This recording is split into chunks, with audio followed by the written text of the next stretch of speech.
乡亲继续来看2年前顶行社会台北华山草原分尸案，一审是来判死刑，今仔日2审改判无期徒刑。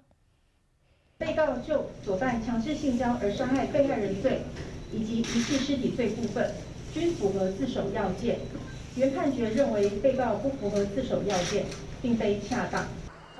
这件分尸案发生在2018年的6月，主嫌陈碧谦在华山的草原顶搭一间教室，女学员去上课，两个人啉酒开讲了后，陈碧谦涉嫌共性侵，而且共杀害分尸，把尸体载到阳明山顶去弹掉，一审互判死刑。当时嫌犯有甲家属磕头道歉，佫讲伊的失手杀人，拢是因为死者先来电伊的颔棍。 尾也搁来解喙，讲凶手另有他人，因为符合着自首的要件，高等法院今仔日改判无期徒刑，也会当来上诉。